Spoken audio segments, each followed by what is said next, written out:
For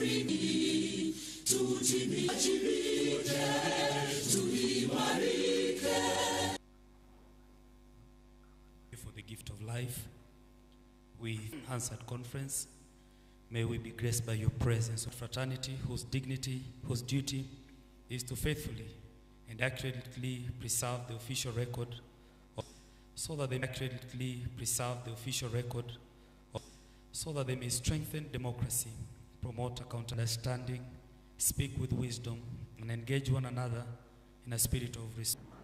Thank you. Yes, Deputy Speaker, Hon Jeremiah Nyege, Host Clerk, Owen Ojuok, Jeremiah Nyege, Host Clerk, Owen Ojuok, other clerks and Hansard other clerks and Hansard Association of Kenya, and theme Association of Kenya, and theme as I call your delegation,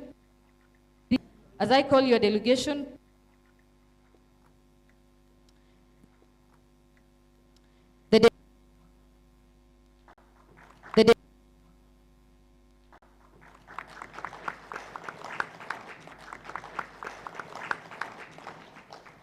delegation from Wajir County Assembly,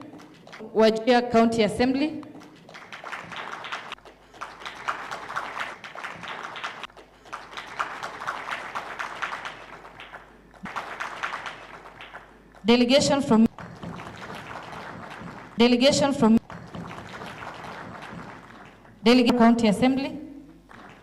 County Assembly,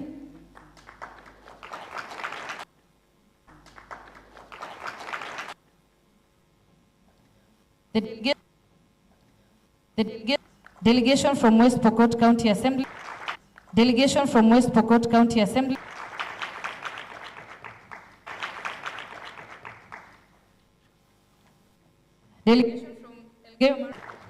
delegation from Laikipia County Assembly, delegation from Kajiado County Assembly, delegation from Vihiga County Assembly, delegation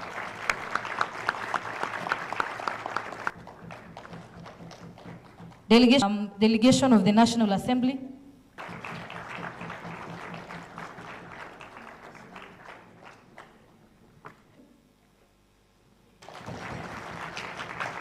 County Assembly, CAF, representative from please be upstanding. Parliament of United Republic, we have Parliament of Ghana, Parliament of United Republic, we have Parliament of Ghana, Sierra Leone,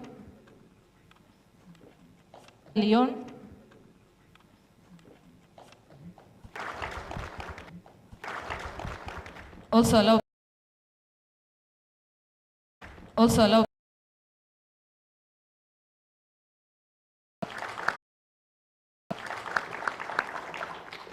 allow me also introduce Farhia Genye, Clerk of, allow me also introduce Farhia Genye, Clerk of the Senate and the Secretary to Parliament. Farhia Genye, Clerk of the Senate and the Secretary to Parliamentary Service. Executive Director of the Senate and the Secretary to Parliamentary Service. Executive Director, CPST, Parliamentary Service. Executive Director, CPST. We have Dr. CPST. We have Dr. Masinde. We have Dr. Masinde. We have Mr. Stephen Mutamasinde. We have Mr. Stephen Mutungi. We have Mr. Stephen Mutungi. We have Mr. David Nyangacha, our principal Mutungi. We have Mr. David Nyangacha, our principal editor, Hansard National Assembly. Mr. David Nyangacha, our principal editor, Hansard National Assembly. And I will start with editor Hansard National Assembly. And I will start with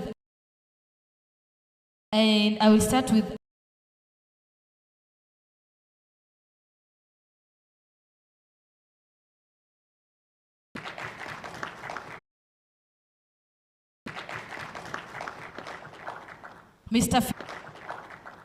Philip Musi, Miss Vanessa Akiumi, Philip Musi, Miss Vanessa Akiumi, CEO Life Coach Kenya, Miss Vanessa Akiumi, CEO Life Coach Kenya, Chair CEO Life Coach Kenya,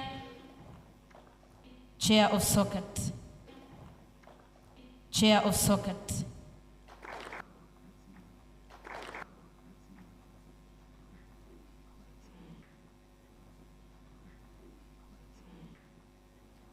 Good morning. Good morning.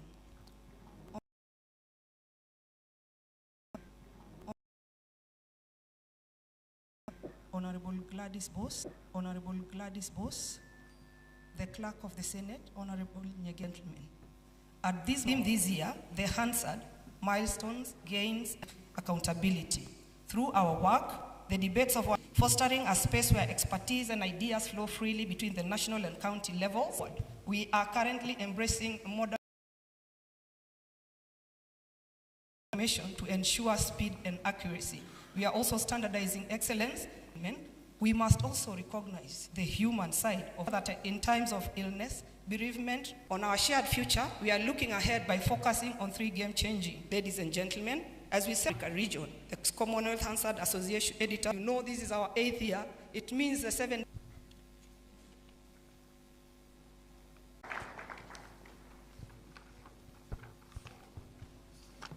Air. This is going to be live. Deliberative democracy records, and those records were kept. So it has got for editors to make changes. That is last year. Meet the demanding situations. The Deputy Speaker of the National Assembly, on Gladys Boss. Allow me please just to write on the protocol that was already set. So my name is Elisha Jakuraro. I am the Speaker of the Kisumu County Assembly. So first, on behalf of Kisumu County government, we welcome you to Kisumu County. Where you are seated is in Kisumu East constituency. Madam Boss, that is Shakil's constituency. But just right across the road is Kisumu West, that belongs to Madam Rosa Buyu. So I am honored to address you in this 8th annual Hansard Association of Kenya conference under the theme, the Hansard Milestones, Gains, and Impact. This theme reminds us of the critical role that Hansard plays as the official parliamentary record. It has an important pillar in strengthening democracy, accountability, and governance. Hansard is more than just a record of proceedings, but is an essential instrument for judicial interpretation, parliamentary privilege, and post-legislative scrutiny. And by preserving legislative intent, it helps courts resolve statutory ambiguities and ensures bids remain an important reference point for accountability and transparency. I strongly believe that post-legislative scrutiny must become a more integral part of our parliamentary process. And as lawmakers, we have a duty to monitor whether the laws we pass are implemented as intended and whether they achieve their expected results. And this we can only do if we have records of what we discuss during the process of lawmaking. Hansard remains indispensable in tracking legislative promises, ministerial undertakings, and policy commitments. As we embrace technological advancement, I want to encourage a stronger regional integration and collaboration in the Hansard management. Our focus should not only be on digitization, but also on institutional learning, also on governance and harmonizing the best practices. And I believe when the Hansard teams meet here, it's an opportunity to benchmark from one another on the best practices. I want to commend the innovations of Ugandans. I think Mike Clerk has talked about it, on their homegrown Hansard automation system, which demonstrates how technology can transform Artificial intelligence presents a significant opportunity in Hansard production, especially in speech-to-text systems and in real-time transcription. And while artificial intelligence can improve speed and efficiency, it must be guided by transparency, accountability, and human oversight to protect integrity and authenticity of parliamentary records. I want to say that at the County Assembly of Kisumu, we have deliberately invested in building the capacity of our Hansard officers through trainings and participation in both national and international conferences. Clerk has just referred to a conference that we attended in Lilongwe. We were with Mr. Ndigi there. Honorable Boss, I want to confirm that I took it for granted what these people do. I realize that there is so much in what the Hansard guys do than what we think. And then there are challenges in terms of sitting where they sit, the kind of chair that they sit on, the kind of gadgets that they use when listening to the proceedings. And you can confirm to me, you can agree with me that when you maybe listen to your phone or you pick calls 4 or 5 times continuously, you find some problem with your ear. But these guys, they listen to the proceedings in the House. Sometimes I see in National Parliament, they go even up to midnight. If there are not enough staff, then it means the few who are there will continue listening to those proceedings. And you know the effect in our minds.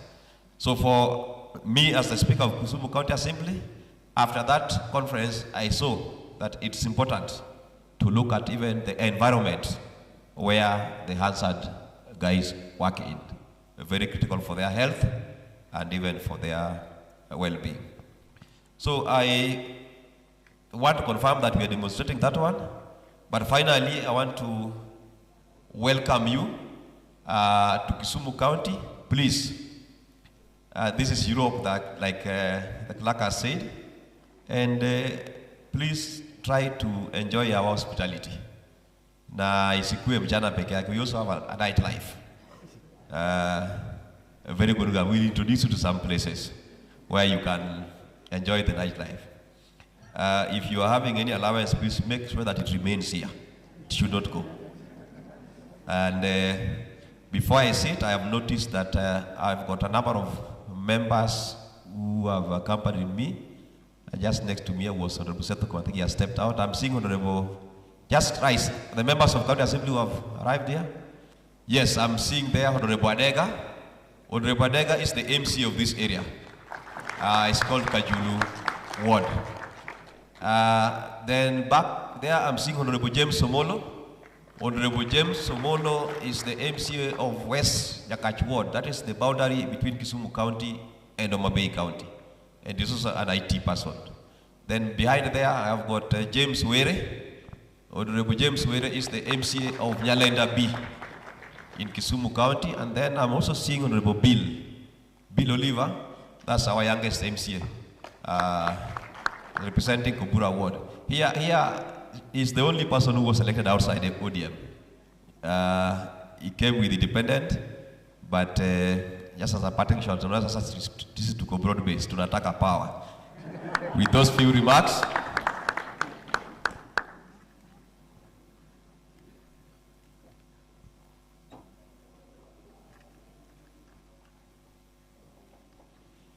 so with those few remarks, I still just want to tell you that please be confident. Honorable Seth, I was introducing members of County Assembly.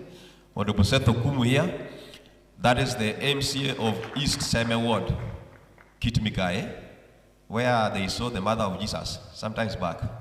Yeah. So if you want to see where the mother of Jesus is living, visiting, there's a place called Kitmikae, which has been UN Habitat. UNESCO gave it accreditation, and please make sure you see the mother of Jesus there. Now, I want now to welcome the Deputy Clerk of the National Assembly to make her remarks and call the next speaker. Madam Deputy Clerk, please, karibu sana.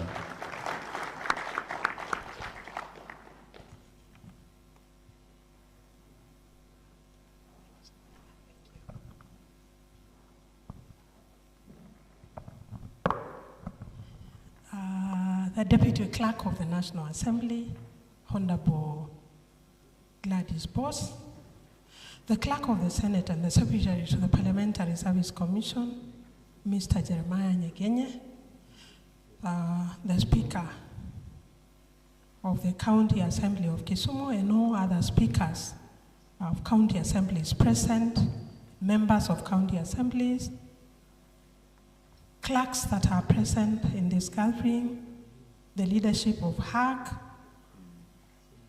colleagues, ladies and gentlemen, good morning. Let me begin by conveying the warm greetings of the Clerk of the National Assembly, who is unable to join us this morning because of other duties that he has to perform, and has asked me to deliver these remarks on his behalf. For me, it is both a pleasure and a privilege to join you here in Kisumu for the this 8th annual conference of the Hansard Association. Truly, there could be not a more befitting venue for this conference than where we are. It is so serene, and therefore we will be able to reflect, to dialogue, and to connect.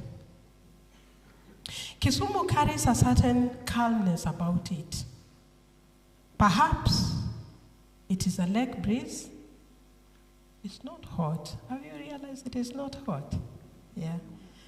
Perhaps it is the warmth of the people, or even perhaps it is simply the knowledge that somewhere nearby there is good fish waiting for us all. So being in Kisumu also feels particularly appropriate for Hansard professionals, because this is a city that reminds us how language carries identity, rhythm, and character. You all know that around here, one quickly learns that pronunciation can sometimes become a matter requiring interpretation. You may hear someone confidently inviting you for feast. That is fish.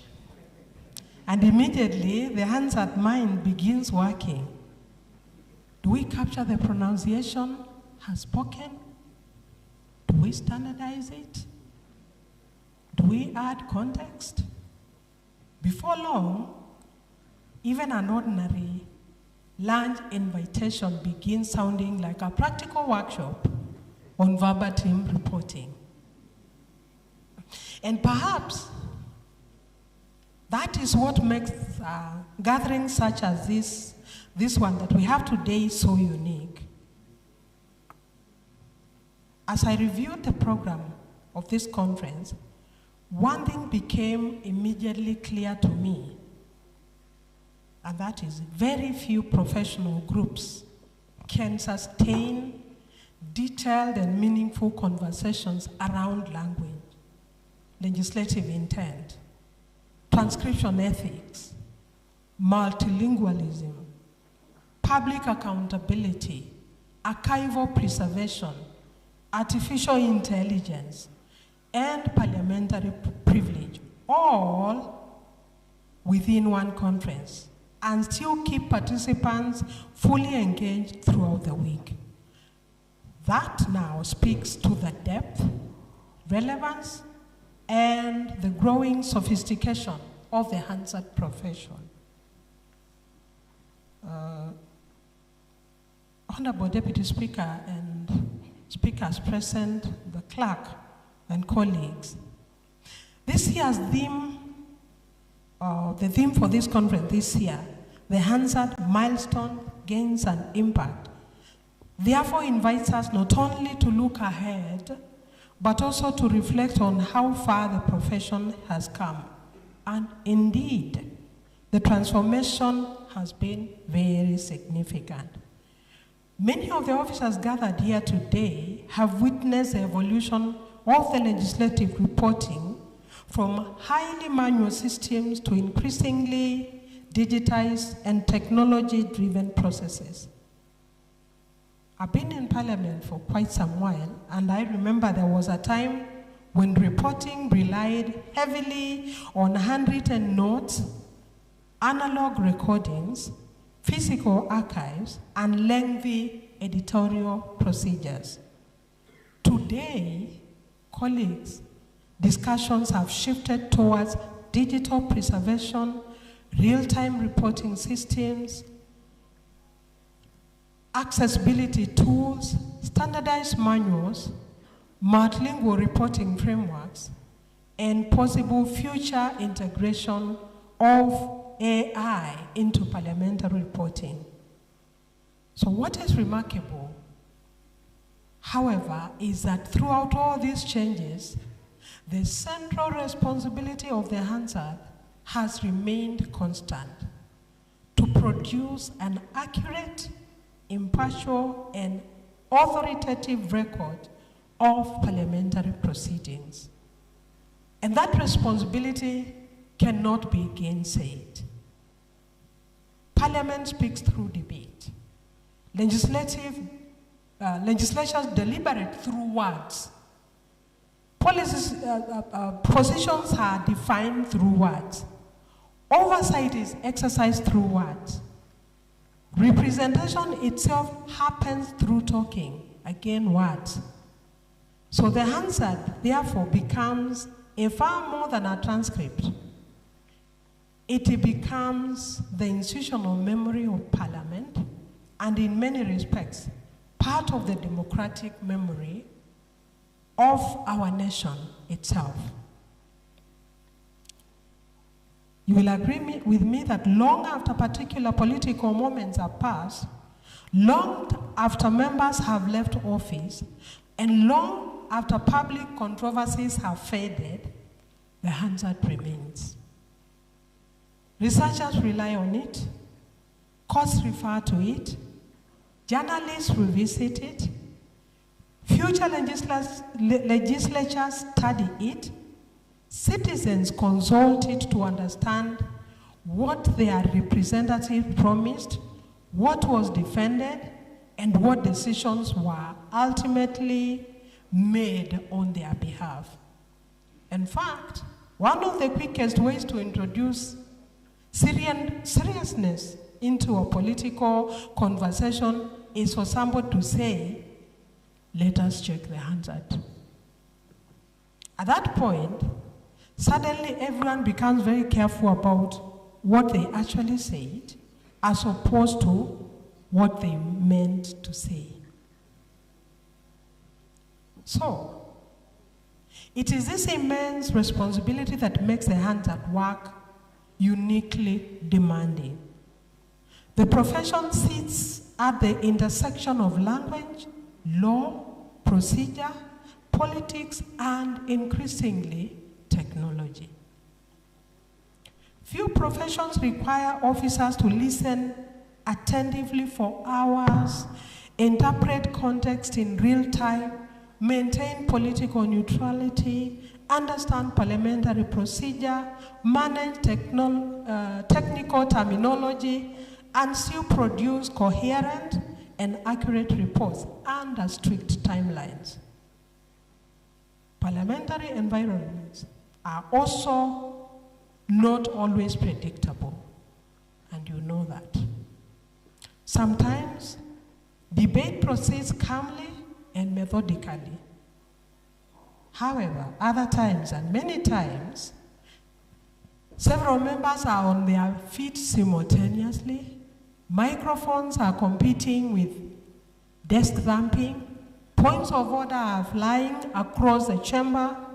And yet, the Hansard team must somehow make sense of everything with professionalism and composure. The truth is that accuracy in parliamentary reporting is not merely a technical requirement. It is a constitutional responsibility. A single omission, friends, a distortion, or misinterpretation can alter meaning, affect legislative intent, or influence public understanding of proceedings.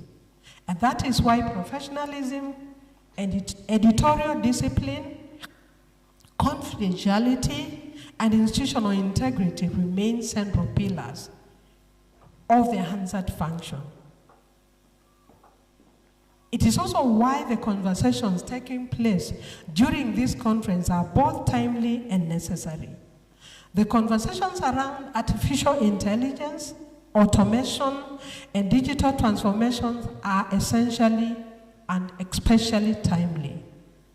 This is because across the world, institutions are increasingly exploring how emerging technologies can improve efficiency, speed, accessibility, and information management. And so, parliamentary reporting will not be isolated from these developments. Inevitably, technology will continue shaping the future of legislative documentation. However, as we explore these possibilities, we must also appreciate the unique complexity of parliamentary communication. Parliamentary debate is not always straightforward. Language delivered slowly into a microphone.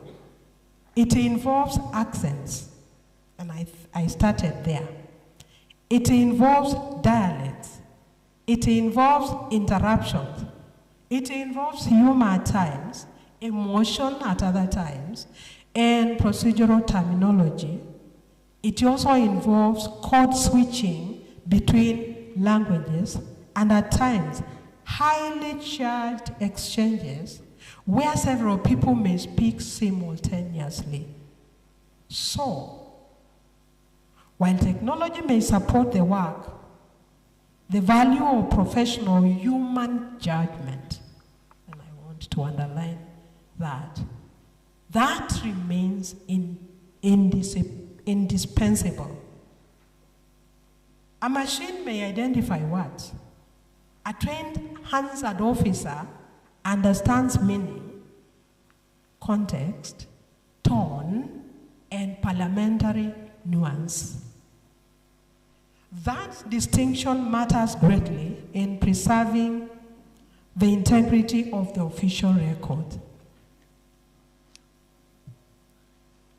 And colleagues and our leadership, I'm equally pleased to see deliberate focus on issues of accessibility, multilingualism, and public participation, which for us is so cardinal, for Kenyans.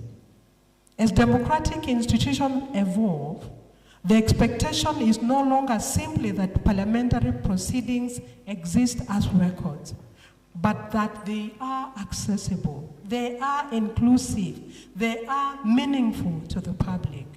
So efforts towards sign language integration, language harmonization, accessibility tools, and improved public access to parliamentary records are therefore important steps in strengthening transparency.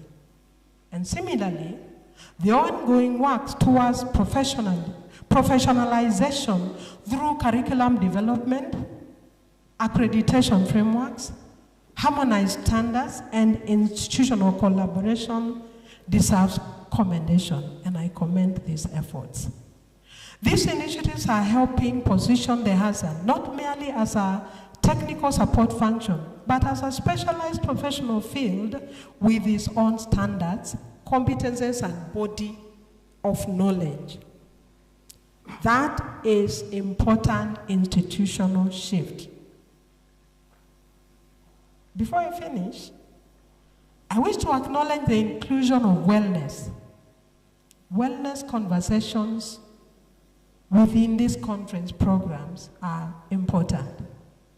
Hansard work requires immense concentration, discipline, and mental endurance, often under demanding timelines. It is therefore important that institutions continue creating an environment that support not only professional excellence, but also the well-being and sustainability of staff.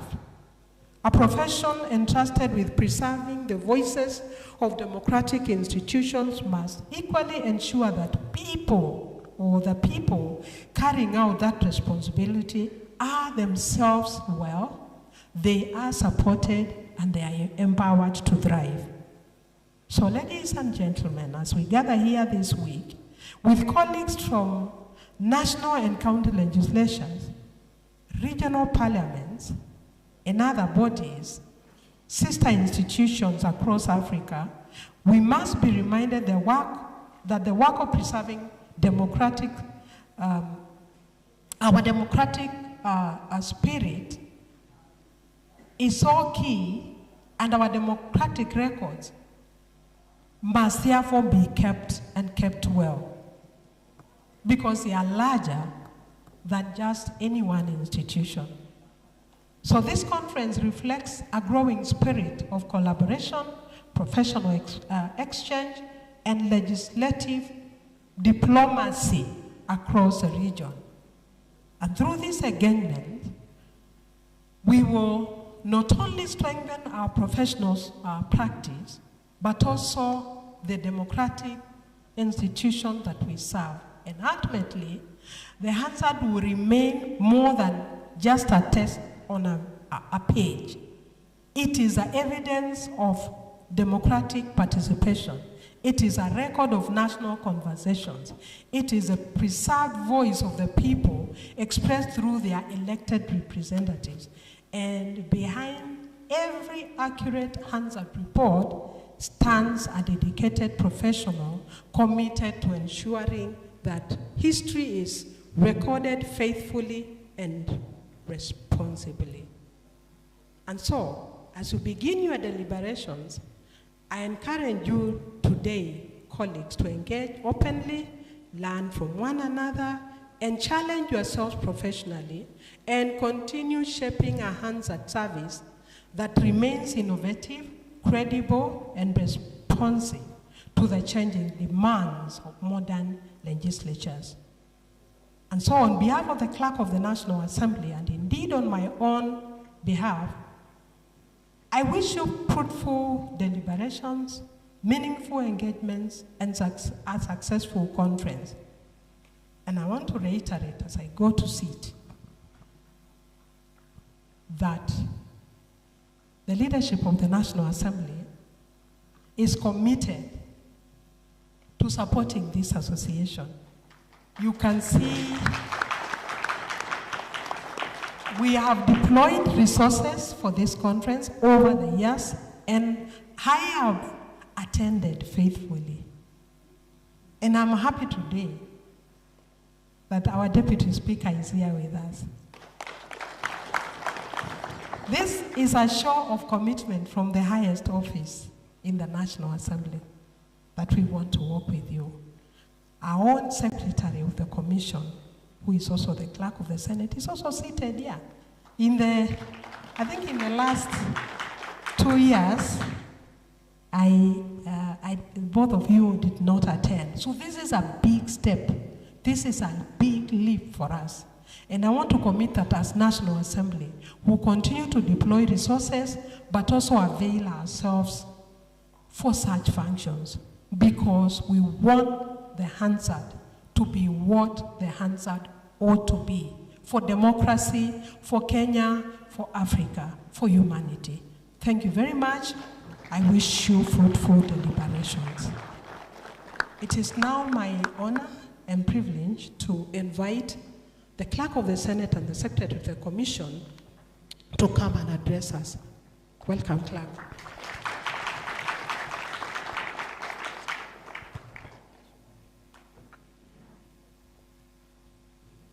Thank you very much, Ms. Sarah Kioko, Deputy Clerk of the National Assembly. Thank you very much for those remarks and for expressing the commitment of the National Assembly and indeed of the Parliament, meaning and without distorting content.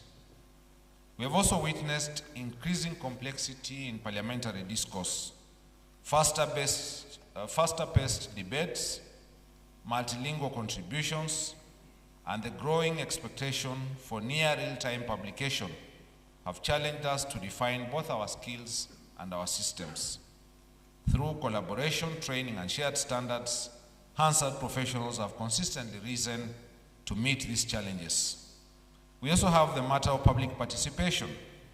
As citizens increasingly demand openness and engagement, the Hansard plays a vital role in making legislative processes accessible and meaningful to the public. In this regard, I wish to emphasize the importance of aligning editorial standards with the evolving procedural frameworks of our legislatures. This will ensure consistency, accuracy, and fidelity to procedure in the reporting of parliamentary proceedings. There's a matter of technology, accessibility. The digital age presents both opportunities and challenges. As we reflect on the future, we cannot ignore the transformative impact of artificial intelligence. AI is rapidly defining how information is captured, how information is processed, and how it is disseminated. In the Hansard profession, this presents both opportunities and challenges. On one hand, AI-powered transcription tools promise speed, efficiency, and real-time reporting in capturing words, but on the other hand, it is a human intellect that interprets context, nuance, tone, and intent.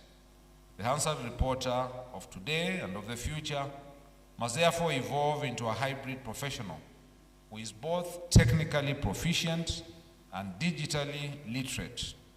Mastery of new tools, new platforms, and new systems will not only fast-track your work, but will also enhance the quality and reliability of parliamentary records. The matter of wellness has been spoken to, and I cannot emphasize that enough. Behind every accurate record is a dedicated professional, and all the demands of speed, of precision, they demand long working hours, and all the demands of speed, of precision, they demand long working hours, and we need to pay attention to the well-being of our Hansard practitioners. Sustainable excellence, after all, depends on healthy, well-supported, and well-motivated teams. Ladies and gentlemen, the impact of the Hansard is seen in informed debate, accountable leadership, and empowered citizens of history. Every debate you capture contributes to the democratic record that future generations will rely upon to understand the decisions that were made today. And therefore, as we look ahead, there are several priorities that emerge. First of this is embracing innovation, but doing so with caution and with clarity. The other is investing in people. The future of Hansard lies in the next generation of practitioners. Therefore, training, mentorship, continuous professional development, such as the present conference, ensures that the skills evolve alongside technology. We must strengthen collaboration across our jurisdictions. We must ensure accessibility and public engagement. But above all, we must uphold core values. No matter how much the tools or processes change, our commitment to impartiality, precision, and integrity must remain unwavering. These are not just professional standards, they are democratic imperatives. And so as I conclude, let us remember that our work gives voice permanence. Long after debates have ended, as we have been told, the record will remain. It will inform, it will educate, it will hold power to account. The future will bring challenges, but it will also bring opportunity. If we remain grounded in our principles, while open to innovation, we will not only adapt, we will lead. And so as we deliberate today and in the coming days, our achievements and identify actionable pathways on the way forward. Let us engage actively, contribute our insights, draw inspiration from our collective wisdom. Together we can continue to elevate the standards and the impact of Hansard practice across our institutions. Let me also add then that the Parliament of Kenya, the Parliamentary Service Commission, remains fully committed to supporting the Hansard Association of Kenya in its mission to promote excellence, professionalism, and innovation. I urge all accounting officers, I see quite a number of clerks here, to equally support the professionals that work in the Hansard in your respective legislatures. I commend all members, both past and present, for their dedication, and may the Association of Hansard Practitioners continue to thrive, to inspire conference.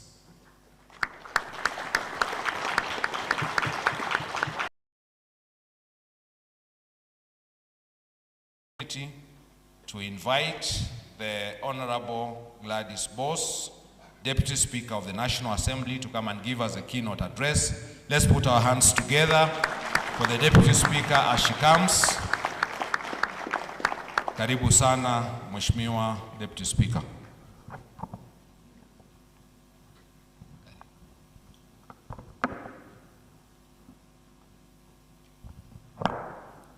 Thank you very much.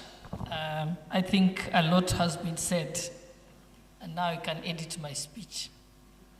As the chair of the County Assemblies Forum, the Clerk of Senate, and Secretary to the Parliamentary Service Commission, the Clerk of the National Assembly, the Deputy Clerk of the National Assembly, Madam Sarah Kioko, the honorable members and speakers of county assemblies, the clerks of the county assemblies, the president of the Commonwealth Hansard Editors from the African region, the president of the Hansard Association of Kenya, distinguished delegates, and also our professionals, Hansard professionals from other jurisdictions across Africa.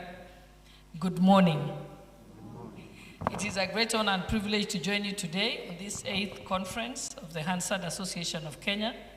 This forum brings together, as I can see, custodians of the legislative record professionals, which actually is the cornerstone for transparency and continuity of parliamentary democracy.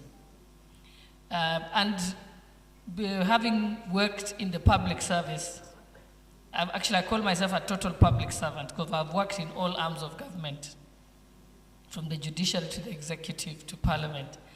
And I have seen how many institutions and agencies of government have had great difficulty in trying to keep records or have records in an easy and accessible manner.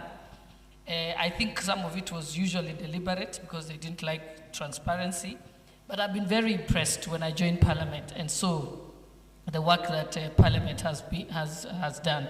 And therefore, this is a great opportunity to be able to reflect on it and see that you're actually the trailblazers in this particular profession.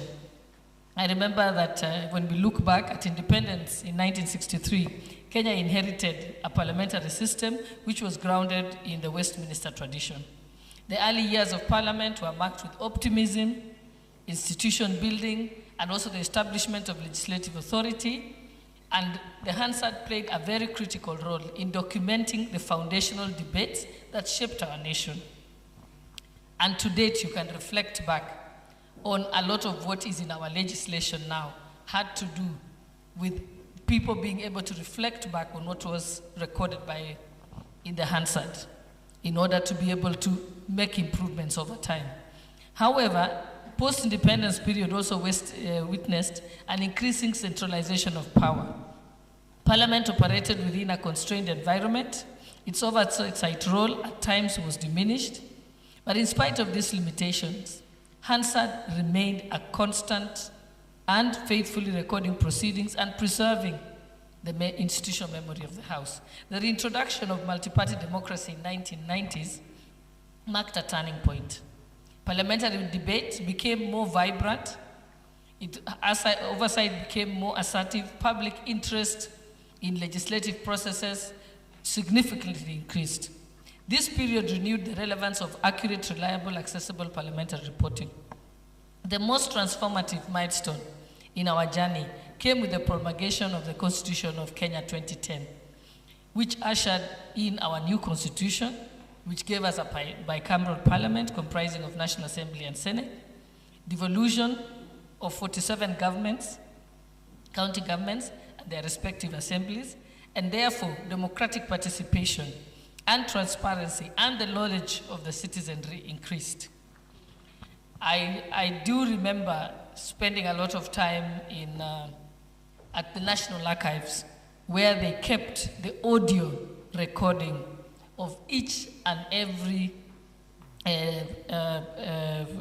deliberations and also public participation during the constitution-making process by the Guy Commission.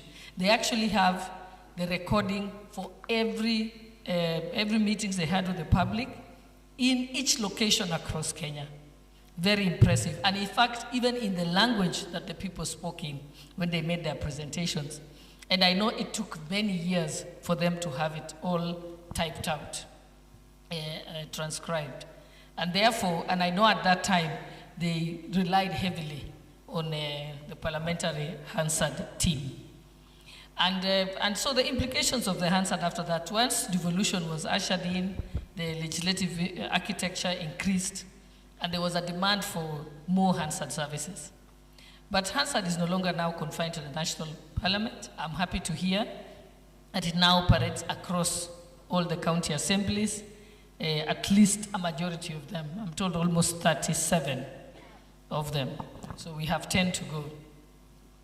And I'm actually very happy and have a lot of respect for the National Assembly and the Senate for having, working together hand in hand with the county assemblies so that we can standardize the reporting practices, so that also it can also be a set profession that can have, and I'm glad that I think I heard the organizing secretary mention that they would like to have a Hansard curriculum. And this is extremely important. Hence the reason why this particular conference is important, because you're looking at the milestones, the gains, and the impact, and then you can also go over what has been learned from before and help develop the curriculum. In fact, it's yourselves here as the professionals who should suggest what should be contained in the curriculum, because you're the practitioners and you'll be the ones who would know what you actually need to be standardized and what can be done, so that anybody who wants to be a Hansard professional could go. And I think there is no better place than the parliamentary, the CPST, the Center for Parliamentary Studies. And I think that's a challenge that should be taken up. When I look now, the gains that we've had, there is transparency that has been achieved. One can follow the proceedings and hold our leaders accountable. There is also accountability, because the Hansard provides an authoritative record against which commitments can be measured. It also provides institutional memory, as has been said. It preserves the legislative intent and historical continuity. And then it also gives democratic integrity, so that no one can twist or change what has been said in Parliament. It strengthens the trust in parliamentary processes. Looking ahead, and as we reflect on this journey, we must also look to the future. The increasing complexity of legislative work, coupled with technological advancements, calls for continuous innovation. We must embrace tools such as digital archiving, emerging transcription technologies, while maintaining the highest standards of accuracy and neutrality. Equally important is the need to harmonize Hansard practices across all legislative bodies and to invest in the professional development of the officers to carry this critical responsibility. And as I conclude, I think, like I said, the Hansard Association here in Kenya, I think, like I said, you are ahead of your time. I remember when I joined, when I was the CEO of Kenya Law Reports, At that time, all the judgments were just in hard copy.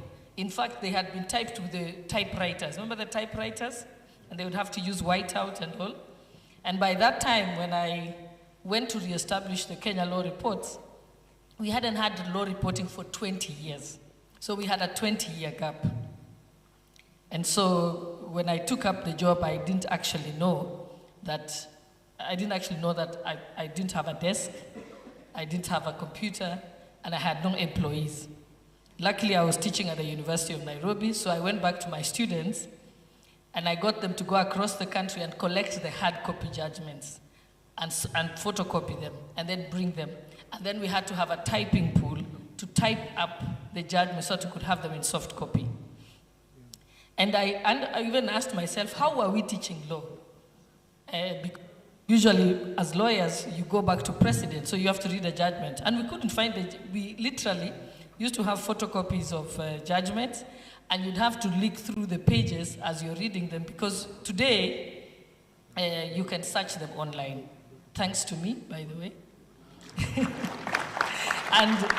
And I remember, and the reason why I was so passionate about going to work at Kenya Law Reports when they advertised the job is because I was teaching at the university, and my students would write in the exam paper, in the case of so-and-so versus so-and-so, these are the facts, and then they say, I know they are allowed to say in the case of X versus X, they don't even have to remember the actual date, but they can say what the obiter dictum was, or the dictum was, and they would just make up the facts, they would make up the ruling, and you would have to mark it right because you had no way of searching. So I remember when I was interviewed for the job, I was asked, so why you're taking a salary drop? Because I was also working with the UN at that time, and I was earning money in dollars, and they said, you're taking an income drop to take this job. I said, it's because I'm tired of my students saying, in the case of X versus X, and then you just have to mark it. And so that's how the idea to digitize Kenya law reports, the judgments at that time, and put them online. And I remember at that time we won the TIGA Award, Technology in Africa Award, because we were the first African country to have all its judgments online, available for free. And then after that, we managed to digitize also the Kenya Gazette, and so on. So I remember at that time we did work with the Parliament, long before I thought I would ever be a parliamentarian. We worked them to do the bill tracker, and be able to track the legislation and so on. And that's when I realized Parliament has been having records forever. From the days they used to have the tapes, I think a lot of young people here don't remember tapes at all. And then after that, I think CDs, then I think this and that. Yeah, so when I look at the room, I know there are people who don't know. Because I know my son one time, he saw me throwing away the tapes, and then he asked me, Mom, what's that? Then I realized the poor child doesn't know that they were videotapes, those days. So I had to start explaining to him how it used to work. And they don't even remember when there wasn't a smartphone or a touch screen, And so, but really, this, I think, I agree that we shall continue as Parliament to be committed to support this professional body, because like we said, it's not just the county assemblies that will learn from it, we also other aspects of Parliament. Because right now, that's where record keeping has become very, very essential. Having records that can be retrieved easily and can be used to, can be called upon any time and can be used to prove information and confirm information is very important. We see that every aspect of the country is going towards record keeping and using better technologies and so on. I remember, when you look back again, when we used to have, I remember I worked, and I'm just using my own experiences, when I worked at IEBC, then we were running the 2010 referendum. And then you give them the ballot papers. And there used to be very many dead voters in the register, but I always said there's no problem with having dead voters in the register. The problem those days, they used to vote, you know. The good thing now with the technology, you can't bring somebody's fingerprint from the morgue, yeah? So that has changed. And it was in 2010 that it was the first time that we as part of the team that started the biometric system, and at that time we used 17 constituencies only to try and pilot it. And it just, and I remember thinking how much easier it was, because can you imagine photocopying all the registers and sending them across the country for people to be able to use on voting day and so on, and somebody could remove you from the voters register if they wanted, and so on, and you had no way of proving it. Today you can search and find that I'm actually on the voters register. I can tell what is my polling station, and so on. So that's IEBC, but even judiciary, where I worked also, had a similar problem. To this day, I think all magistrates and a majority of the judges still write the proceedings by hand. So justice moves at the pace of the hand of the judicial officer. I'm told a lot of them have now moved to having audio transcriptions that are being done, but it's still a long way to go. So you can see the Hansard profession is not just limited to county assemblies. You can practically work in any other part of the country, I mean of the government or even institutions, because this record keeping has become the most important. In fact, it's an imperative now. No country, no organization, private or public, can go without it. And so I want to laud all of you for being in this noble profession, and I wish you fruitful deliberations today and the days to come, and I do hope that one day we shall be able to have a proper full curriculum up to diploma level for Hansard professions. Asanteni sana, and God bless you. Am I supposed to invite anybody? Oh, so I have to declare it open. Okay, I officially declare that the Hansard Association of Kenya 8th Annual Conference is officially opened. Thank you.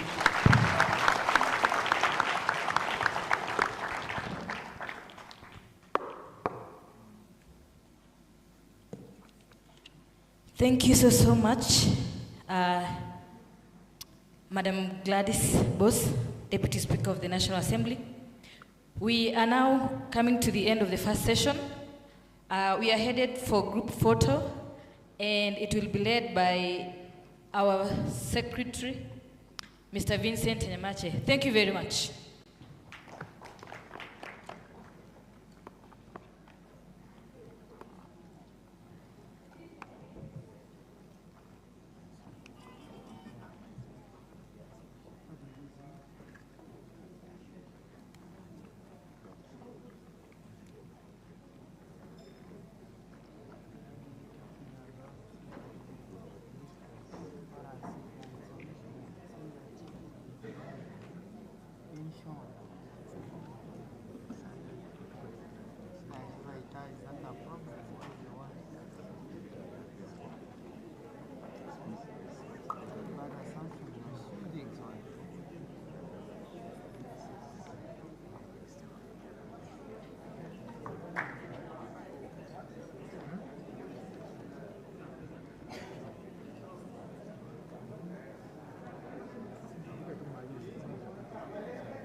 Now, Mombasa County Assembly,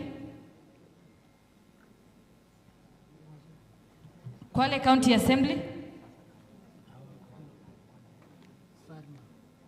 Kilifi County Assembly,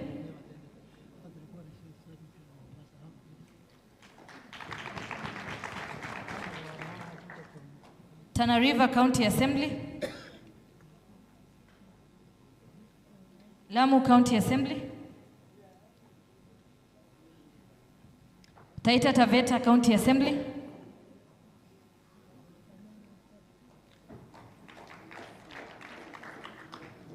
Garissa County Assembly,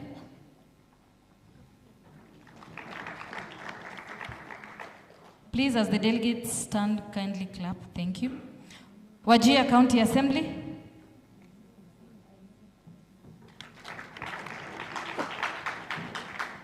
Mandera County Assembly,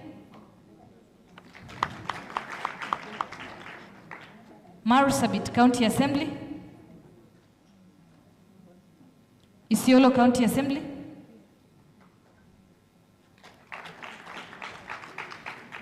Meru County Assembly, Tharaka Nithi County Assembly,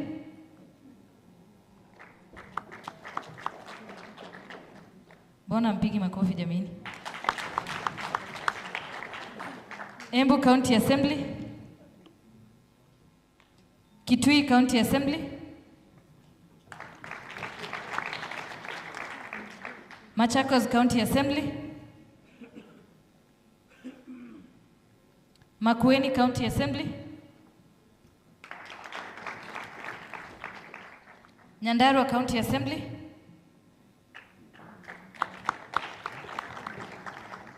Nyeri County Assembly, Kirinyaga County Assembly, sorry, Murang'a County Assembly, Kiambu County Assembly, Turkana County Assembly,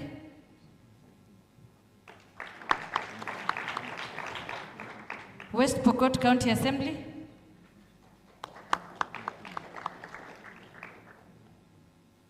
Samburu County Assembly,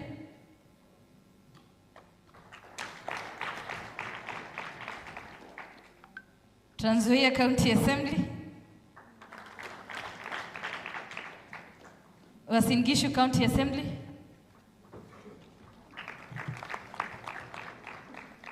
Elgeyo Marakwet County Assembly,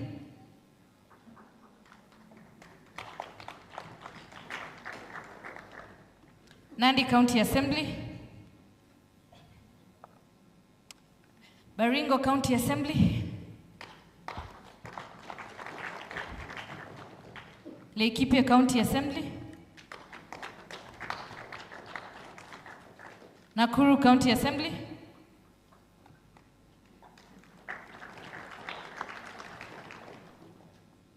Narok County Assembly,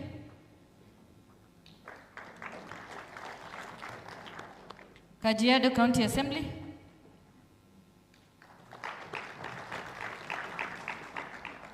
Kericho County Assembly, Bomet County Assembly, Kakamega County Assembly,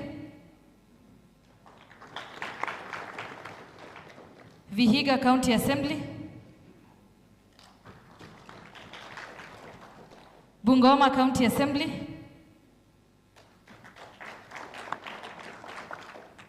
Busia County Assembly,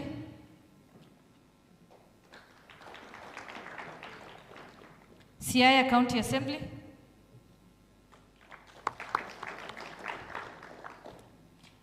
and our gracious host, Kisumu County Assembly,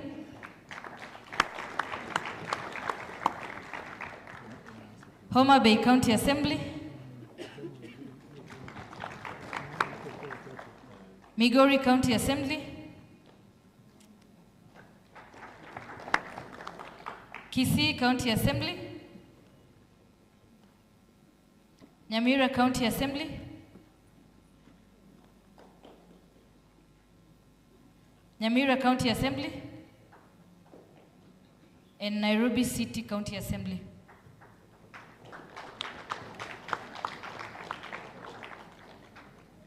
We have a delegation from the National Assembly,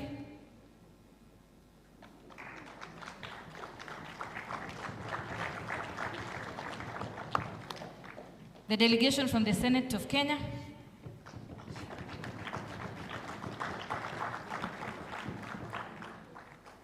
Representation from judiciary?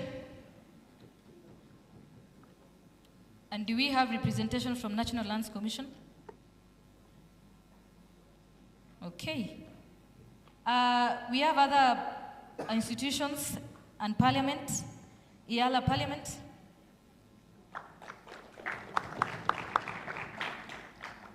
We also have the presence of SOCAT, Kenya.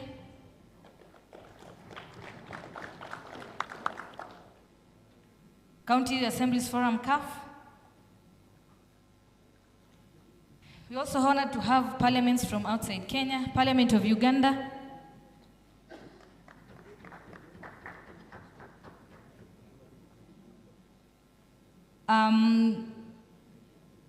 Parliament of United Republic of Tanzania,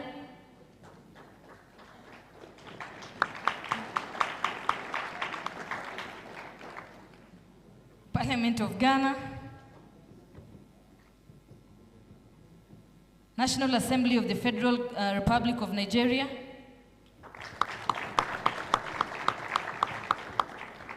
we have the Senate of Sierra Leone,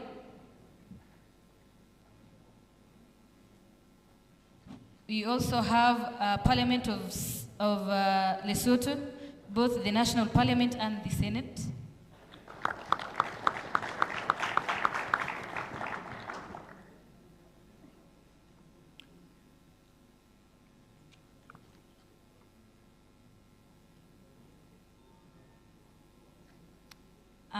At this point,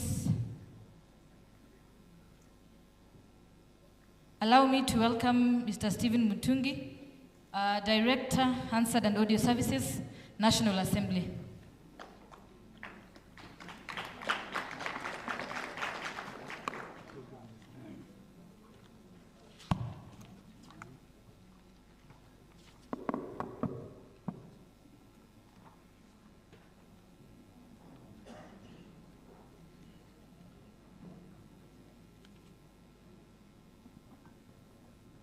Thank you very much, Madam Vice President. Colleagues, good morning. Is it morning? Good afternoon. Today is one of the most happiest days to have this conference and to be joined by brothers and sisters from all the counties, from the national parliaments, and with the support of the speakers, clerks, and finally, our Deputy Speaker, Madam Gladys Boss. The Speaker himself was supposed to come, but because we have another engagement with IPU, he delegated to the Deputy.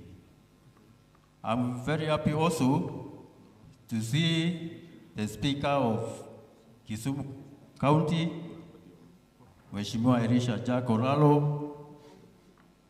I met him in Malawi, and if what he did to us in Malawi is going to replicate it here, I'm sure everybody will go home very happy. Thank you very much.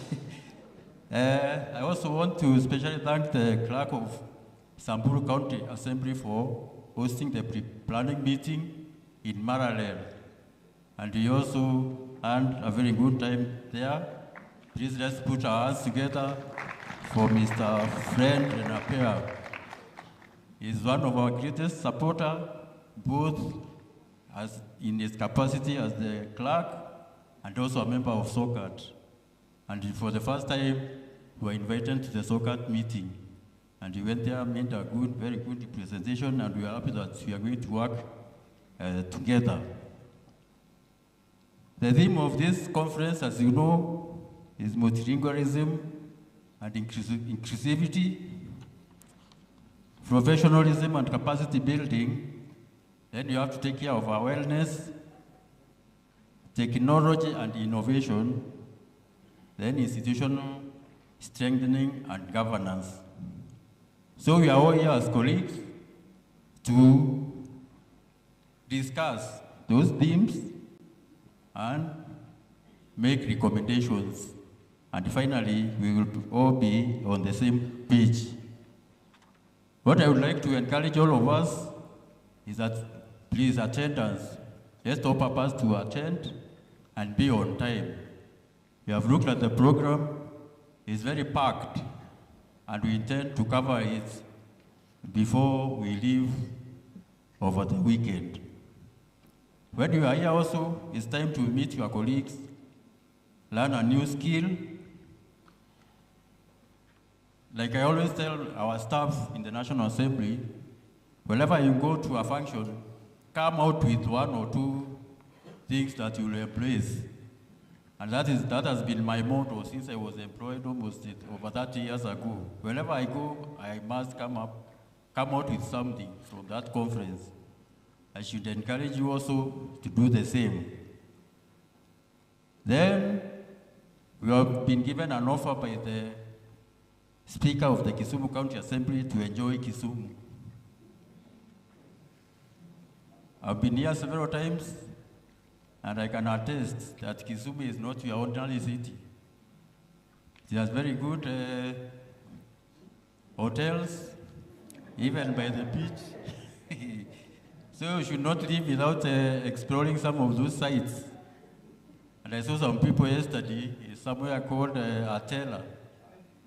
Then I was very afraid that they might not come today, but I can see them here also. So that is very encouraging. Finally, for the Hansard Association of Kenya Executive Committee, please, let us put our hands together and give them a round of applause. They have done a wonderful job, and with the support of both our speaker, the clerks, we have been unable to achieve this conference. We have started well. Let us keep the same energy. I will not talk too much.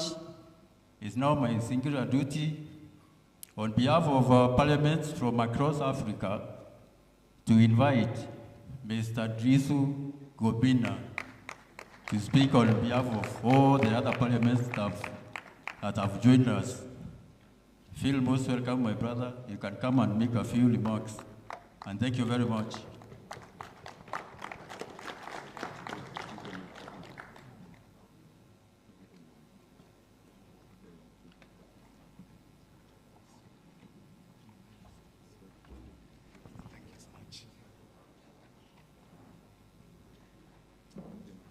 Mr. President of the Hansard Association of Kenya, the organizing committee of this conference, I seek the leave of the House to adopt the protocol as established in this conference.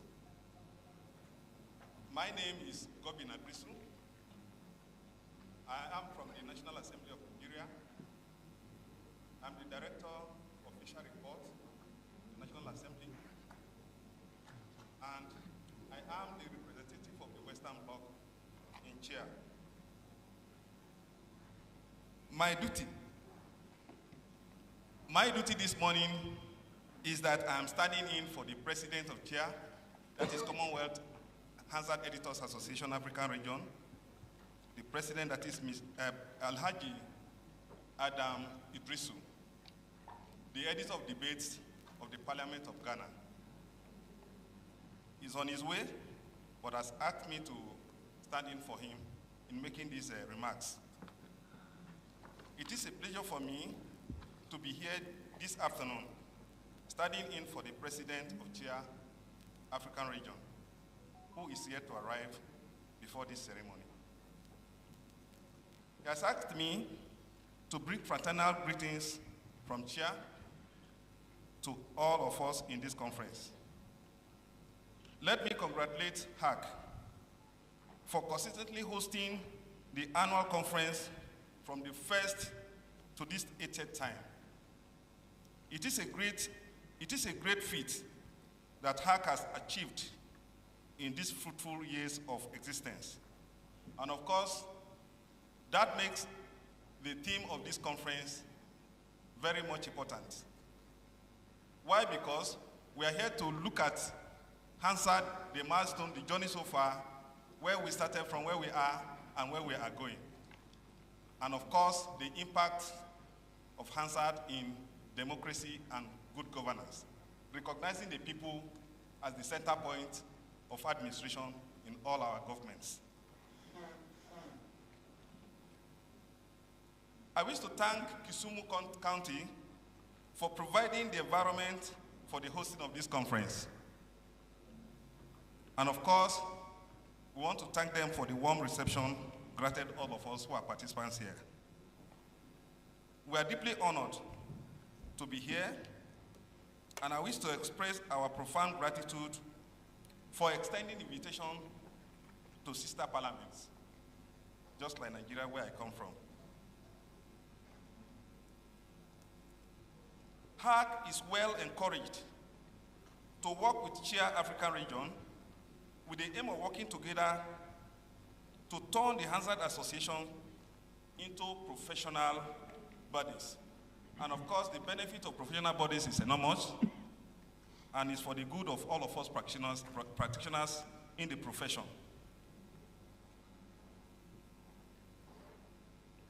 Of course, as I said, professionalizing has a very great advantage to all of us who are in this business of parliamentary reporting. Chair Africa Region wished to extend invitation to all the 47 counties in Kenya to join Chair African Region as independent members. Of course, when that is done, you will be able to attend Chair African Region conferences in your own rights, that is, as individual counties. You'll also be able to hold executive position in Chair Africa Region.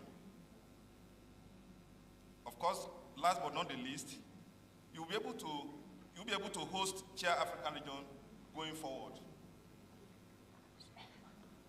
On this note, finally, I wish to thank the conveners of this 80th annual conference of HAC and all participants.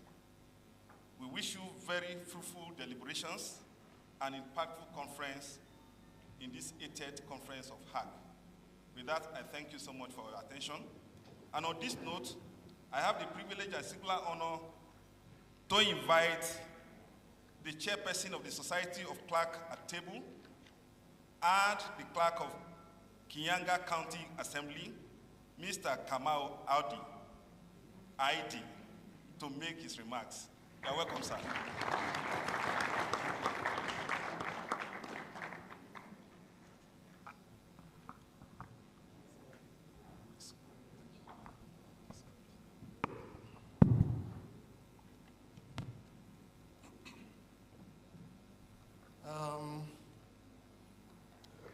The President of the Hansard Association of Kenya, the Honorable Speakers present, my colleague clerks, the visiting delegations, resource persons, all the Hansard officers across our county assemblies, all protocol observed, ladies and gentlemen, good afternoon. Hamjambo. My name is Kamau Aidi. I'm the clerk, Kirinyaga County Assembly, and also the chairperson of SOCAT, Kenya. SOCAT, the Society of Clerks at Table in Kenyan County Legislatures, is a membership organization of all the county assembly services, that is the technical staff of the assemblies, across the 47 county assemblies in Kenya. SOCAT Kenya was founded and registered in the year 2014 under the Societies Act, Cap 108, laws of Kenya.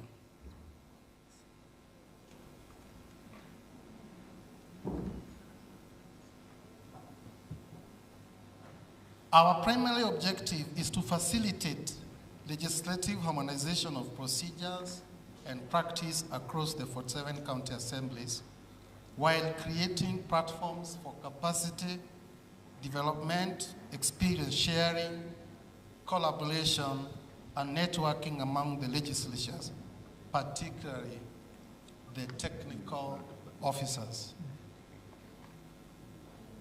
So on behalf of the 47 clerks, and I would like to request those clerks who are around to kindly stand for a second and recognize them.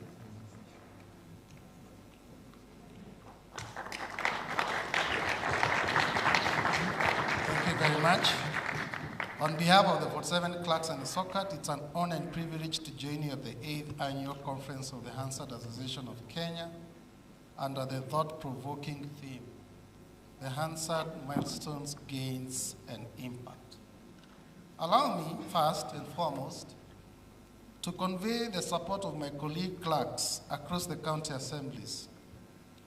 This engagement was part of our agenda at our very recent 11th SOCAT Kenya AGM, during which we resolved that SOCAT Kenya shall engage with the Hansard Association of Kenya to explore areas of collaboration and support them in engagements that facilitate knowledge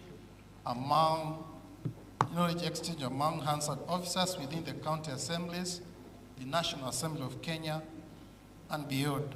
And for that reason, that's why we are here today, the leadership of SOCAT, to convey that message. This, for us, forms the preamble of this conference, distinct from how we have engaged in previous Hansard Association of Kenya conferences, as well as the continued resolve of county assembly service boards to facilitate our officers to participate. And I'm glad we have a number of our honorable speakers present with us who are the chairpersons of the service boards. Allow me to also unequivocally commend the Parliament of Kenya, the HAK, for convening this important conference that brings together practitioners, scholars, legislative officers committed to preserving the integrity of parliamentary democracy through accurate and reliable legislative reporting. The allocation and expenditure of resources towards continuous professional growth is essential and well appreciated. Ladies and gentlemen,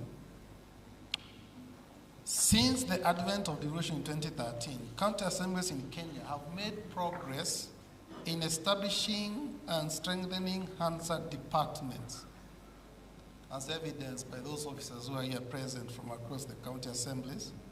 What began with the numerous operational institutional challenges experienced during the early years of devolved governance has steadily evolved into professional departments equipped with trained personnel, digital recording systems, as well as improved reporting standards. Today, we celebrate significant gains. Top of the list is that county assemblies have enhanced the accuracy and timeliness of legislative reporting.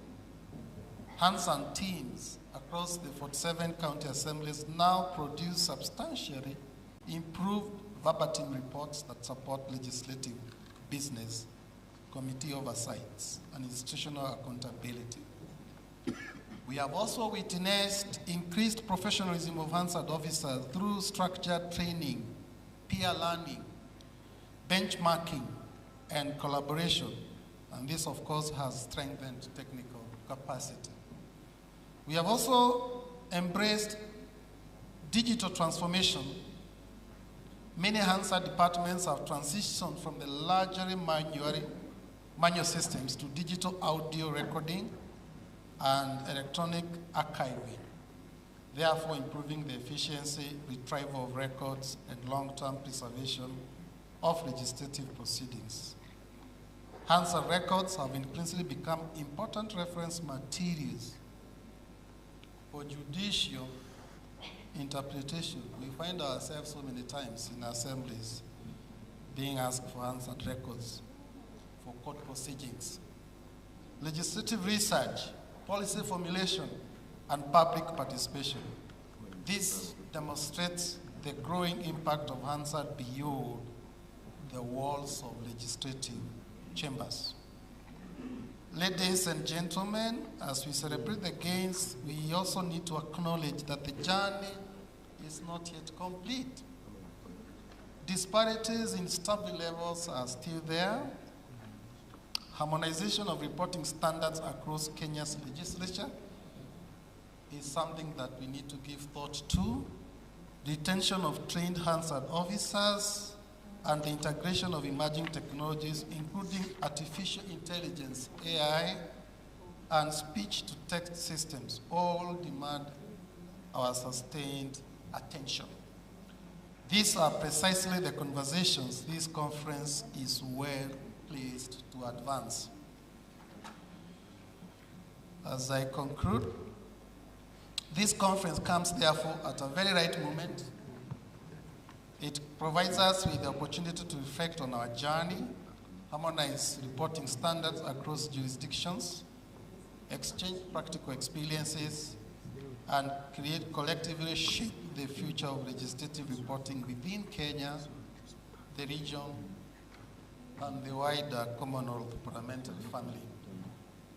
As SOCAT Kenya, we reaffirm our commitment to supporting initiatives that strengthen legislative professionalism, institutional collaboration, and continuous capacity building within county assemblies and across parliamentary institutions.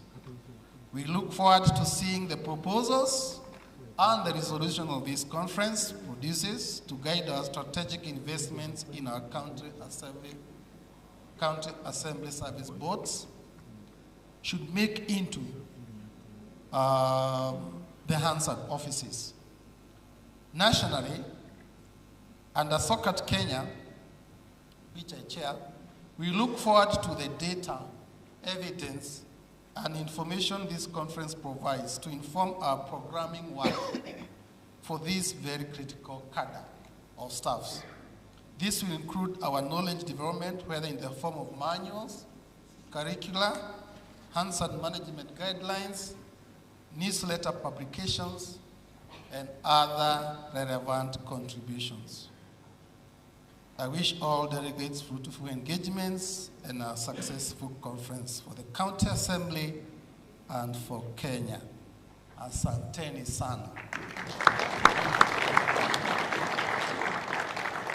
I now have the pleasure, ladies and gentlemen, to welcome the Honorable Speaker for Bungoma County Assembly to give his remarks and represent CAF. Karibu Mheshimiwa Speaker.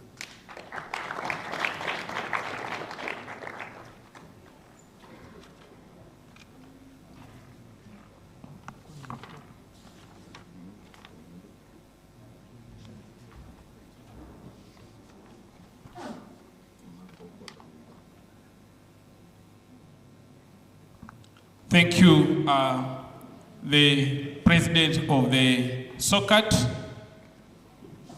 My duty here is to stand in for our CAF President, who was to be here early enough, but unfortunately, he was to appear before a committee in the Senate to give the CAF presentation before he could come over. Now, allow me be able to give his speech, and when you are the messenger, you deliver the speech the way it is. You don't start mutilating it and adding there something else. And I want to be very honest, I'll give the way it is. So the President of the Hansard Association of Kenya, our host speaker, clerks present in this room, and all the delegates from all over the world in this meeting. Good afternoon. Now I'll proceed and be able to share the speech of the Honorable Speaker, the CAF President, and equally the Speaker of Kwale. The theme of this conference, the Hansard, Milestones, Gains and Impact. All protocols observed, hamjambo. It is a great honor to join you at this 8th Annual Hansard Association of Kenya Conference in Kisumu County. I wish to begin by commending the Hansard Association of Kenya for convening this important gathering under the theme, the Hansard, Milestone, gains, and impact. The theme is timely as it invites us to reflect on the journey of the Hansard department in Kenya. As the chairperson of County Assemblies Forum, allow me to briefly state whom we are. CAF is the umbrella body that brings together 47 county assemblies in Kenya. Our mandate is to strengthen the legislative oversight and representation role of the assemblies, while promoting collaboration and knowledge exchange across county assemblies. In this regard, CAF serves as the bridge between the county legislatures and the national institutions, ensuring that the devolution delivers on its promises of bringing governance closer to the people. The connection between CAF and the county assemblies is inseparable. County assemblies are the heartbeat of devolution, and the CAF exists to amplify their collective voice, build their institution capacity, safeguard their independence. In this mission, the Hansard department across our 47 county assemblies have been invaluable partners. The Hansard is not merely a record. It is an institutional memory of our legislatures. It transforms debate into knowledge, preserves the intent of the laws, and provides a transparent account of the people we represent at work. From the first generation of the county assemblies in 2013 to date, the Hansard department has grown remarkably. Initially, many county assemblies struggled with limited staff, inadequate equipments, and lack of standardized reporting. Yet through resilience and innovation, Hansard officers have professionalized their craft, embraced digital systems, and ensured that every word spoken in our chambers is faithfully captured. This journey reflects not only milestones, but also gains of devolution. Our course challenge remains resource constraints, uneven capacity across counties, and the need for harmonized standards continue to test the system. But these challenges also present opportunities. The integration of artificial intelligence into Hansard operations is of one such opportunity. AI offers potential to enhance transcription accuracy, reduce turnaround time, and strengthen digital archivings. If harnessed responsibly, it can elevate the Hansard to new heights of efficiency and accessibility, while safeguarding the integrity of the official records. As we deliberate over the coming days, I urge us to keep in mind the broader impact of our work. The Hansard is not only for legislatures, it's for the citizens of this country, researchers, and the judiciary, and above all for posterity. By strengthening the Hansard department, we strengthen democracy tenets at the national and the county level. I wish all the members who are here a fruitful deliberations and successful engagements during this conference. May your discussions inspire innovations that will continue to institutionalize knowledge at the assembly level and reinforce the transparency of our legislature process. Thank you all.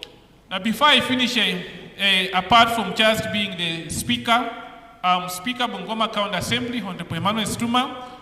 Equally in this room, we also have other speakers who are the chairpersons of the service board and who keep on chairing sessions in our assemblies back in our counties. I'll ask that kindly they be upstanding for just a introduction. We have Honorable, the host speaker, Honorable Elisha Oraro, our host speaker, and I can tell you the way that I've been saying, live in Kisumu begins at 7 p.m. If you don't know, tag me along. I'll show you the area that you've never been able to know. Because I was in Kisumu nearly every weekend with my committees from Bungoma. And of course, I'm having my Igbo staff here who take me around in the evening hours. They always say, life begins at 40. But in Kisumu, life begins at 7 p.m. While in Kampala, it begins at 9 p.m. Then we also have the Honorable Speaker of Kilifi, Honorable Madam Catherine Kenka, the Speaker of Kilifi. Karibu. In the last assembly, Honorable Delegates, we had just one lady speaker. I'm doing my second term as the Speaker of Bungoma County Assembly. We had the Speaker of West Pokot. She was called Madam Catherine Mukenyang. So we used to call her Honorable Speaker, Madam Sir. Very interesting title. So just now, this is now mine, not from the chair. I'll urge that the clerks who are here and the chairs of chairs of the boards who are here, the core mandate of the assembly is to legislate, represent, and oversight. And all of them are recorded. So the most important department in a county assembly is the Hansard department. So, as the chair of the board, where I sit and where I come from in Bungoma, training, capacity building to my staff is number one. So I'll urge that we give them more resources at their disposal. We train them, give them capacity building, let them go for these seminars for learning. Then when they come back here, they'll be good people. So Honorable Speaker and the Clerk, I won't allow you people alone take my visitors around. We'll join you to share them around. Mamba, the beaches. At around 8 p.m., the breeze from the lake won't disappoint you people. Thank you. Asanteni sana.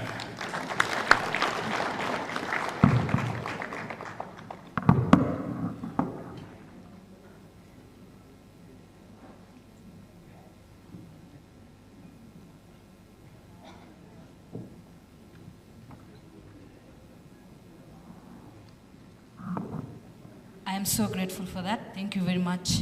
The next session for only 15 minutes. Allow me to call our organizing secretary, Madam Resian Dilai.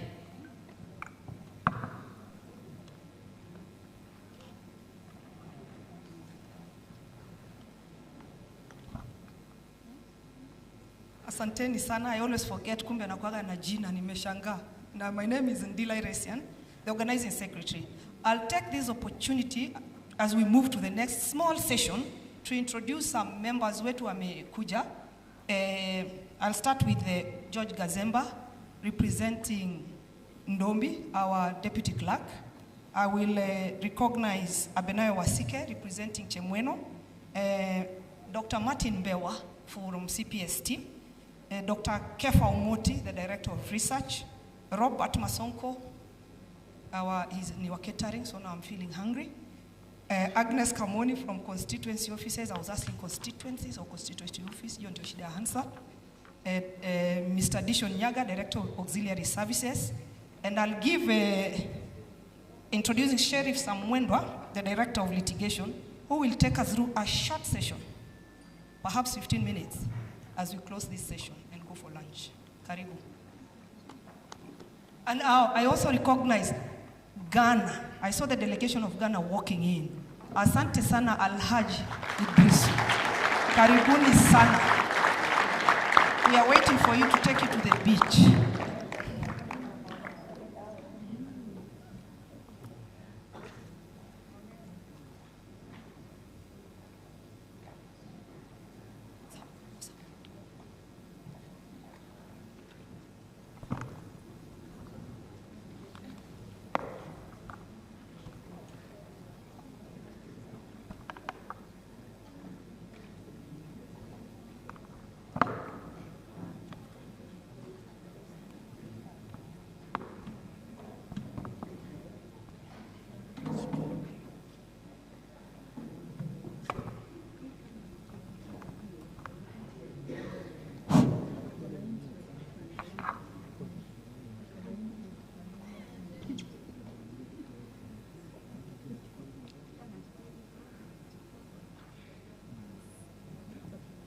So to the great Hansard team, which is here today, together with the leadership of the various institutions, good afternoon. I know I'm the one standing between you and your lunch, and I will be very brief, because this session was to be taken on Thursday, but I requested I present now. There is another urgent matter I need to attend to in the afternoon. So my name is, as it appears there, I'm in charge of litigation and compliance in the National Assembly. I wanted quickly to take you through this presentation, which is supposed to be a discussion on Thursday, and I will request, for purposes of Thursday, because I may not be available, you can take notes of the presentation and any emerging issues, then we can bring them before the plenary on Thursday for discussion. I will be very brief. I will skip my profile, and I think it can be shared. I will go straight to the content. I will highlight on 3 areas. The first one will be, I think what all of you know, the role of the Hansard. Then we will look at the skills very briefly from my perspective as a compliance officer, what I think an Hansard officer should have in line with the emerging challenges on this area. Then we look at the Parliament and its role on public participation, especially and our new constitutional dispensations, and then we conclude. So I will apologize for moving very fast. The first important thing is Hansard as an artifact of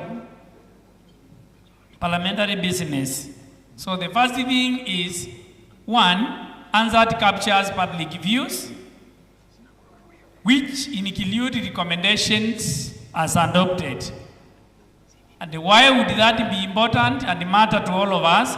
Because it transforms what is spoken and reduces it into a permanent record, knowing that our houses and institutions, because I know you have also membership in the other institutions, like the law reform, in the judiciary. I saw recently, even at IEBC, they also have Hansard officers. So what is the importance of public participation now as we relate it to what you do, Hansard officers daily? Hansard, for purposes of public participation, is a very key and important partner for the House, other than being an officer. 1, public participation is anchored in our Constitution. Article 118, Article 10, if you look at Article 95, Article 96 of our Constitution, and also for purposes of the county assemblies, you will also see similar provisions, which provide that our businesses and our processes, for purposes of parliamentary proceedings and assembly proceedings, 1 must be availed. Those are the records, the documentation that we use, and the office which easily transmits those records, captures them, and keeps them for purposes of archive, and our future use is the Hansard office. We will look at some of the discussion which we have had on this area, on how Hansard has helped me as a counsel for the National Assembly, and even the institution of Parliament to defend itself on matters record. And I will indicate that even in court and our Evidence Act, the record produced by the Hansard office is recognized under the Evidence Act Cap 80 laws of Kenya as accurate and admissible evidence. Is one of the documents like the Kenyan Gazette, which is recognized, and you don't require evidence on what is written in the Hansard. So it is a shield against misinformation, and you'll see as we go on, in some of the areas where there were attempts to falsify some records from the Hansard and what happened. So it enables public and courts to hold the public accountable for promises made during public participation, because members of the public can ask for the Hansard record, and then they can use it to enforce their constitutional rights. It also exposes inconsistencies and enables one to verify the discussions which has transpired. We have a case from Kiambu. Because of time, we will not have a lot of time to discuss some of these matters. And this involved the County Assembly of Kiambu during the enactment of the Finance Bill in 2017, where there was a challenge by this petitioner Ngakuru on how they had undertaken public participation on the Finance Bill of 2017. And from the record, the court said there was no public participation because what had happened was token public participation. Token public participation here by the Court of Appeal and the Supreme Court was said to be where you sit and you manufacture record without capturing accurate records. And this is available. You can look at the data. It is available in our records. Court of Appeal and the Supreme Court also went on to say that unless there is comprehensive public participation, then there is no proceeding in terms of our legislative business for those who are here. I have seen also when the courts are also undertaking interviews for judges and also other judicial officers, they also have Hansard officers who capture the record. And that record can be used in case there is a challenge that something happens. So Hansard for us, without a trusted official record, a citizen who spoke at a public hearing has no proof. Because sometimes you can also have their voice. Maybe people may dispute and they say that I'm not the one who gave that. Members of parliament even dispute sometimes, and then our record officer comes in hand to show us that this clip related to this speech and this is this member. And that I think is very important. So that documentation transforms public participation from fleeting event into an evidence-based right, which is enforceable. So these are the areas, and I think this is important for purposes of this discussion. When we undertake, for purposes of accountability, when we undertake public participation during public hearings, citizens submit their views, committees, reports, and debates, then Hansard records all those deliberations, transmits them into a record, which then can be kept in an archive, and then citizens can verify. This is just a summary for purposes of accountability on what happens during public participation and how that relates to us. So there is transparency when you involve the Hansard on taking documentation. Then there is accountability and then inclusivity, because everyone is involved. They can read the documents depending on your level of engagement. So the skills, quickly, through what I think most of what we all know. In our view, an Hansard officer, because you are required to capture everything in verbatim, to report, to edit, and to produce, then the officer must, first of all, be neutral and impartial. I think these are some of the principles which we have in our Public Officer Ethics Act, what we have in many of the statutes governing public service. So the officer reports all sides without editorial bias. Maybe you may think, no, I don't belong to this side of the divine. For an Hansard officer, you capture, you don't know who is speaking. You only listen to the presentation and you have no bias. So I think this is important, especially where we have minority and dissenting public views, which are presented and you may not belong to that side of the divine. The other one, which is very important, is contextual awareness.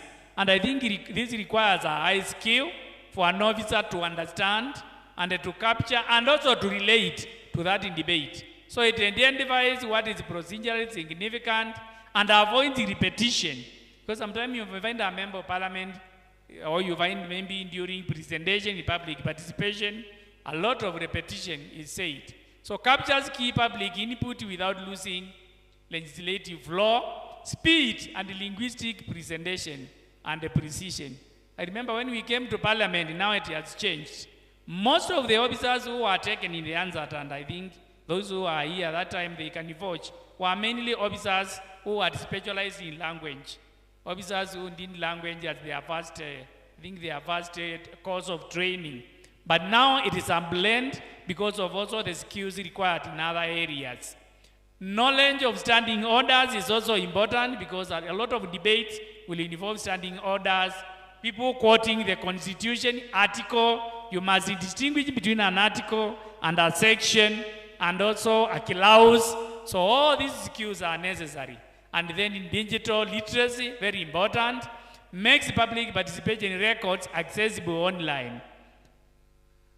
So the skills, an Hansard officer is not merely a passive typist, but an active custodian of governance and the democratic process through accuracy, conduct, and faithful documentation of parliamentary proceedings.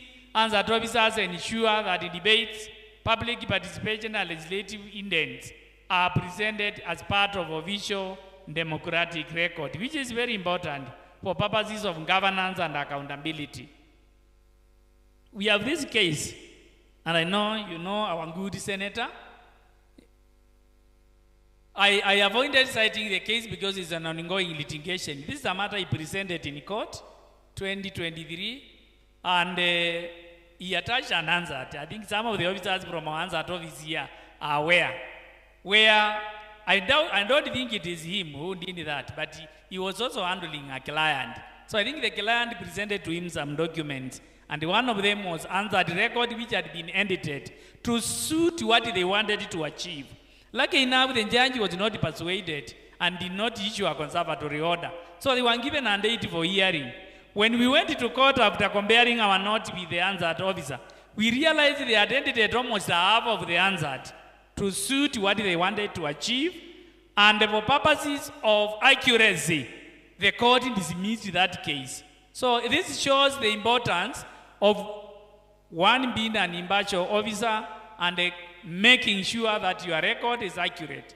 And also comparing with the rest of the officers, even after you record, whether what you captured is correct. So for purposes of the constitutional and legal basis, Hansard is captured. One is in our constitution, because all the proceedings in Parliament are supposed to be documented. The other very important thing is in our standing orders, mandates all the proceedings also to be recorded. Powers and privileges, the parliamentary powers and privileges, county assembly powers and privileges, I think also, they provide and protect the records arising from parliamentary debates because they are privileged. So while the Speaker safeguards the integrity and the order conduct of parliamentary proceedings, this is a procedural and adjudicative role within the House. The clerk also is the custodian of the record and ensures that the record keeping and the certification ensues. So for purposes of the record of the House, the implication when there is public participation is that the clerk as the custodian and maybe the accounting officers for purposes of the other agencies of the government, you ensure that all the legislative proceedings are formally captured and authenticated. I used to see those many days. Whenever we had proceedings, because most of them were recorded in tape, the Hansard officer will transcribe and then produce a draft copy, take it to the clerk to ensure that the clerk proofreads what was presented in the debate. I think in your discussion, you will also compare notes and see whether that has changed. Because clerk being the custodian of that record and the one who presides, then he needs also to watch and verify. Because finally, he is the one who is accountable for the record. So for purposes of the official record, it must capture clearly what happened and you transcribe that. So parliamentary practice, matters properly recorded, verified, and entered into the official Hansard are treated as having procedural effect, and they can resort to one losing office or one even gaining office through appointments. And we had a case here where in, I think 2017, immediately after the election, the National Assembly attempted to amend the security laws. There were many, from penal code to the criminal procedure, it was a miscellaneous amendment.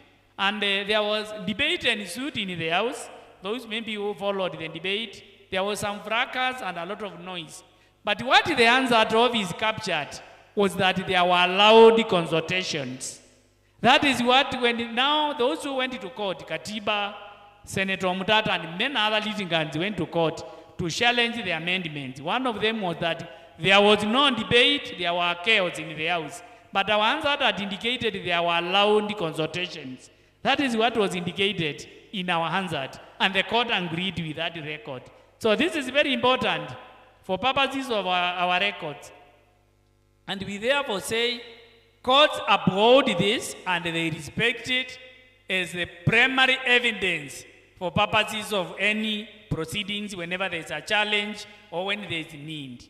So together with this, it reinforces the principle that integrity of governance depends on the integrity, competence, and authenticity of the official parliamentary records. So for purposes of the direct link to existing public participation in jurisprudence on what we have discussed, I think I mentioned about the Ngakoro case, 2017, what happened in Kiambu. I will also mention about the Finance Act, the issue of GNZ, 2023, I think all of us we know, genuine opportunity for input and not perfection. This is what the Supreme Court said. The court looked at what was recorded, the notices which were issued, and all of that the court agreed with the National Assembly that there was adequate public participation. I think the answer had captured that we had received over 1,080 views from the public, and they were all documented well by the answer through the record. So I think that is important.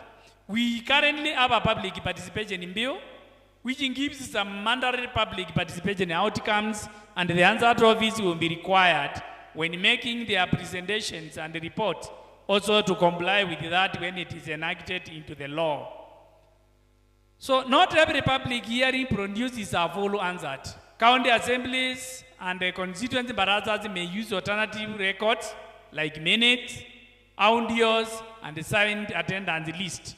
But these ones for purposes of the Hansard, because they will finally find themselves in the archive of the Hansard, they need to be accurate. That is what I'm emphasizing on.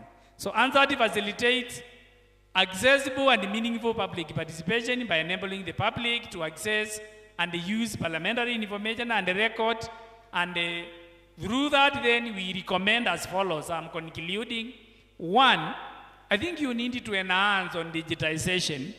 I remember previously I used to walk all the way to county or basement to look for the archive records. But now I think we have started up through digitization. We can get most of the Hansard records online through the process of digitization.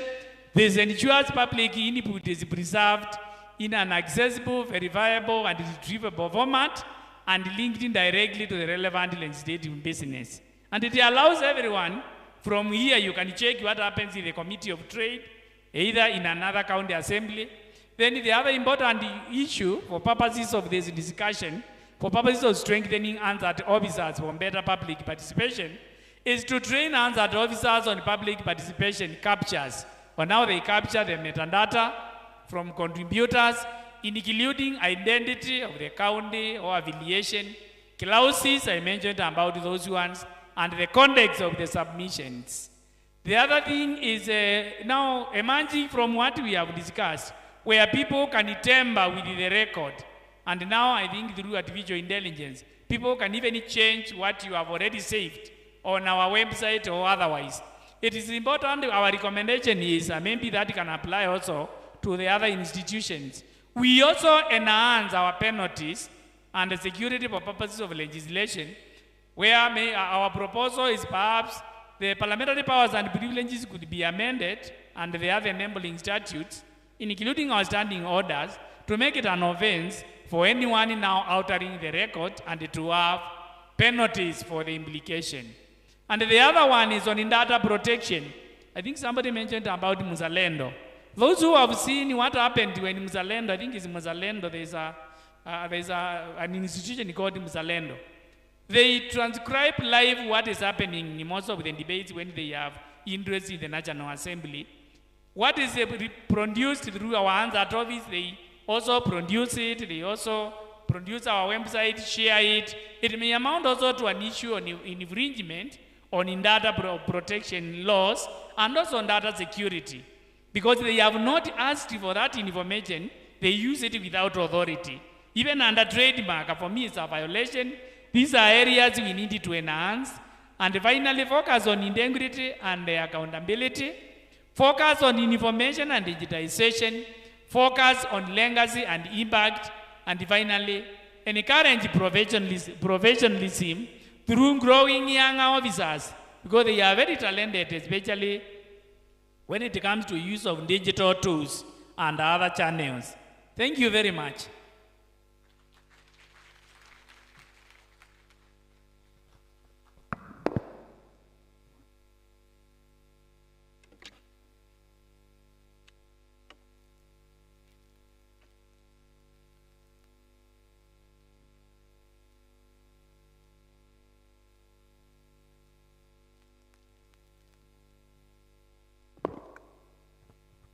We have come to an end of our second session. I heard kuna director wa catering. The floor is yours. We are headed for lunch. Thank you very much.